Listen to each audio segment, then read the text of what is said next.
Et si la chose la plus spirituelle que vous pouviez faire cet été était simplement de rire, d'être beaucoup plus légère, de choisir la joie, même si votre vie n'est pas parfaite aujourd'hui et que il y a énormément de choses qui se passent dans ce monde. Je trouve qu'il y a une image qu'on a collectivement de la personne en fait qui est, on va dire, évoluée spirituellement. Parce que on voit une personne qui est spirituellement évoluée comme une personne sérieuse, qui médite pendant des heures, qui parle doucement, qui a en fait cette attitude, de personne qui est très sage. Et quand je dis sage, c'est pas sage, mais sage, c'est la sagesse. Quelqu'un qui est calme et qui a beaucoup de profondeur. Donc en fait, c'est un peu ce côté où on voit le moine typique, j'ai envie de dire. Alors qu'en vrai, une personne qui est évoluée spirituellement, elle a toutes ces qualités-là, puisque ce ne sont pas des défauts, ce ne sont des qualités. Mais c'est pas pour autant que ce n'est pas une personne qui est fun et qui a de la joie dans sa vie. Bien au contraire, c'est une personne qui a de la paix intérieure et qui sait profiter et être joyeux, pardon, même dans les moments difficiles. Et les fausses idées que les gens ont parfois sur les personnes spirituelles, c'est qu'elles pensent qu'elles n'ont pas de joie. Et quand je vous parle de joie, là, je vous parle vraiment de la vraie joie enfantine, comme je vous ai parlé dans les épisodes précédents, Feel Boost. Cette joie qui est vraiment spontanée où on se dit oh j'ai envie de faire une bataille de bouteilles d'eau ou bref et ben on le fait. Cette joie-là enfantine, on pense que les personnes spirituelles parce qu'elles sont plutôt entre guillemets sérieuses, très évoluées etc. et ben qu'elles ont pas forcément cette joie enfantine alors que c'est totalement faux. Parce que être spirituel ne veut pas forcément dire que vous ne pouvez pas être quelqu'un de fun et joyeux. Tout se combine. Je suis quelqu'un de très spirituel et pourtant je me trouve super fun aussi. Et je pense que les gens trouvent que je suis aussi super fun. Je suis quelqu'un de spirituel et pourtant j'arrive à trouver mes micro-sources de joie au quotidien. Donc clairement, vous pouvez très bien combiner les choses. Il n'y a pas besoin de choisir entre l'un et l'autre. Et je peux vous dire que les traditions spirituelles placent vraiment la joie au cœur de leur pratique. Et je vais vous en parler rapidement de ce que j'ai trouvé parce que je trouve que c'est super intéressant de ne pas croire que parce que vous embrassez votre spiritualité que vous perdez en fait votre joie entre guillemets. Par exemple, en bouddhisme, ce qu'on appelle la mudita, M-U-D-I-T-A, c'est la joie empathique. C'est cette capacité en fait à se réjouir, d'avoir une joie désintéressée et de pouvoir ressentir cette joie désintéressée face au bonheur des autres. Et cette mudita-là, par exemple, dans le bouddhisme, c'est l'un des 4 demeures divines des états d'être fondamentaux. Donc, c'est extrêmement important pour eux. Dans le soufisme, par exemple, la joie et la danse, ce sont des chemins vers le divin. Donc là, encore une fois, c'est quelque chose de super important. Si on va dans les pratiques chamaniques, là, peut-être que vous le saviez déjà, mais le rire, la légèreté sont considérés comme des médecines. Je ne sais pas si vous avez déjà regardé des documentaires justement sur les chamans, mais vous voyez, ils rient tout le temps, les chamans, ils sont toujours en train de sourire. Vous voyez qu'il y a une légèreté intérieure qu'ils ont en fait et que quasiment personne a en fait.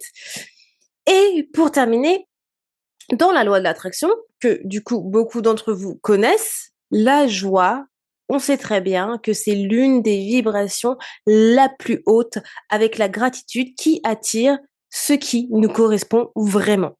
Donc, pourquoi je vous dis tout ça? Dans un premier temps, pour vous faire comprendre que la joie n'est pas opposée à la spiritualité. La joie est liée à la spiritualité et se combine à la spiritualité. Vous pouvez être très bien quelqu'un de profond et quand je dis profond, c'est une personne qui a travaillé sur elle, qui a de l'intelligence émotionnelle, qui est spirituelle, qui est sage, etc. Donc c'est quelqu'un de profond, c'est comme ça que j'appelle mais vous pouvez très bien être joyeux également.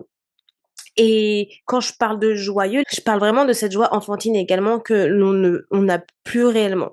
Deuxième chose, pourquoi je vous parle beaucoup de la joie dans ces épisodes Feel Boost, comme vous pouvez le voir, je me suis beaucoup concentrée sur la joie.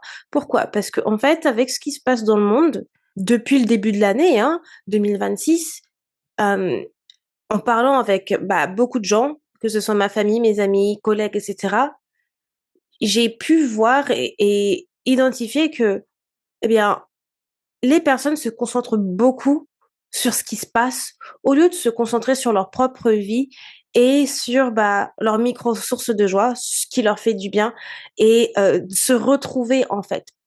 Il y a tellement de choses qui nous qui nous entourent aujourd'hui négativement qu'il est très, très dur de se concentrer sur ce qui nous fait du bien et donc avec ces feel boost là, justement de d'été, je me suis dit que c'était intéressant de vraiment faire des petits épisodes par-ci par-là, ce pour parler vraiment de cette joie qui est qu'on a tendance à oublier. Peut-être que des personnes ne l'ont pas oublié, c'est très, très bien si vous n'avez pas oublié et vous continuez à vous concentrer sur vos micro-sources de joie, et cetera. J'ai fait un épisode d'ailleurs sur les micro-sources de joie et justement sur, comment, se concentrer sur sa paix intérieure dans ce monde anxiogène. Je les mettrai dans la description de cet épisode. Mais voilà les raisons pour lesquelles je parle, beaucoup de joie dans ces feel boost parce que je trouve qu'il est important que vous puissiez vous concentrer, bah, sur votre joie, et que vous compreniez que vous soyez spirituel, vous avez le droit d'être en joie et que si vous essayez d'embrasser votre spiritualité et que vous avez peur, pardon, d'embrasser votre spiritualité parce que vous pensez que ça va enlever une partie de votre identité ou d'autres qualités que vous avez, pas du tout, en fait. Clairement, vous pouvez très bien embrasser tout. Et comme je disais en terminant sur la loi de l'attraction, la joie, c'est vraiment l'une des émotions les plus hautes avec la gratitude. Donc c'est pourquoi les gens qui sont toujours en joie, on a l'impression qu'ils réussissent toujours bien dans leur vie, et cetera, parce que tout se tout leur «réussit» entre guillemets. Ils arrivent à attirer vraiment bah, tout ce qu'ils désirent, quoi. Et être en joie, attention, ne veut pas dire que vous, reniez vos émotions. Rien à voir s'il vous plaît. Si vous me connaissez, si vous écoutez mes épisodes de podcast, vous savez très bien que accueillir ses émotions, c'est la base de tout. Ce n'est pas non plus de la positivité toxique, être tout le temps positive, et cetera. Si vous avez des moments de down, si vous vous sentez vraiment que, bah, là, franchement, vous pouvez plus, bah, vous avez le droit d'être down. Hem, mais ce que je veux dire, c'est se reconcentrer sur ces micros source de joie, sur des moments positifs, sur ce qui vous fait du bien, permet vraiment de faire la différence dans votre vie et surtout dans votre pratique spirituelle au quotidien. Donc du coup, en parlant des micro-sources de joie, j'ai fait un épisode là-dessus et ça va faire un peu écho justement, à mon épisode sur les micro-sources de joie, ce que je vais vous dire là maintenant. Pour pouvoir cultiver la joie comme pratique consciente, ce que je vous conseille, c'est du coup de vous concentrer sur ces micro-sources de joie. Donc ces micro-sources de joie, ce sont vraiment des petites choses, vraiment toutes simples qui vous font du bien au quotidien. Ça peut être vraiment le fait est que, par exemple, je sais pas, vous êtes quelqu'un qui kiffe le café de fou et quand vous buvez votre café le matin, c'est quelque chose où rien que vous, ça vous met en joie, genre parce que vous êtes un connaisseur de café et que vraiment genre déguster votre café, c'est vraiment quelque chose de spécial.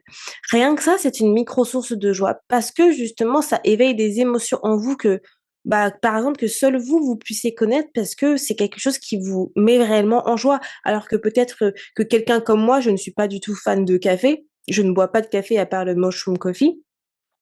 Je comprendrais peut-être pas, genre ce que vous me dites, si vous me dites: «Ah mais le café, oh là là, les émotions que ça me met, genre les goûts que j'arrive à avoir dans ma bouche», genre j'arriverais pas à comprendre parce que c'est pas forcément une de mes micro sources de joie et que je m'y connais pas en café, c'est pas mon truc.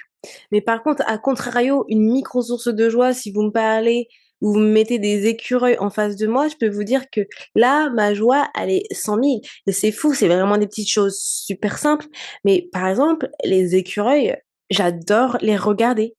Genre vraiment, depuis que je suis en Angleterre, j'ai vraiment développé un amour pour regarder les écureuils.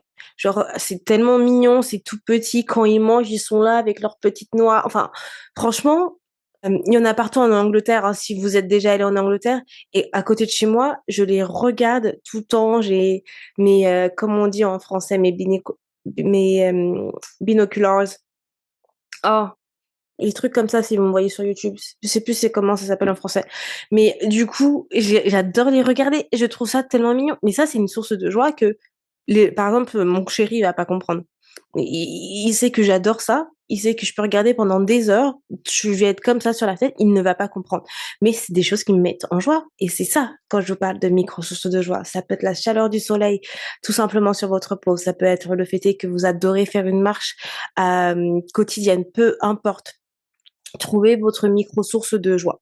Parce que la joie, elle n'a pas besoin d'être ultra grande comme on le pense. Parfois, il y a vraiment des petites choses qui peuvent vous mettre en joie et qu'on a tendance à oublier, en fait. Et c'est se concentrer sur ces petites choses qui vont faire la différence sur votre vie quand vous sentez que, enfin, vous voyez que tout part en cacahuète, que ça soit le monde ou votre vie en général. C'est de se recentrer sur ces petites sources de joie qui, bah, vont permettre de vous faire sortir de ce gouffre de négativité.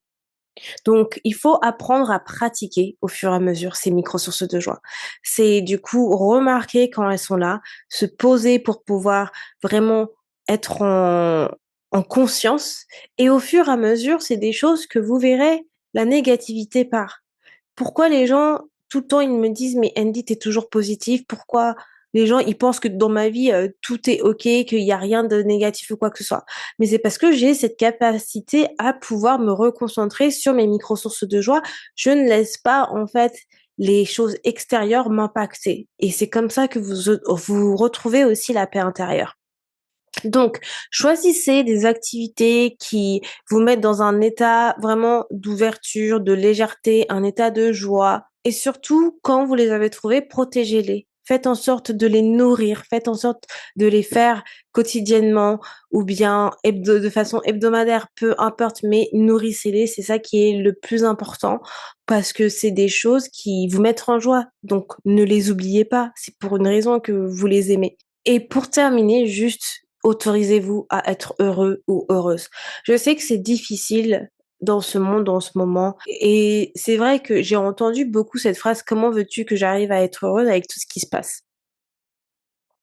C'est une phrase que j'entends beaucoup depuis, bah, le début de l'année. Mais vous n'êtes pas au contrôle de ce qui se passe dans le monde. Je l'ai déjà dit justement dans mon épisode, hem, de voilà, de comment trouver la paix intérieure dans ce monde anxiogène. Vous n'êtes pas au contrôle de ce qui se passe dans ce monde.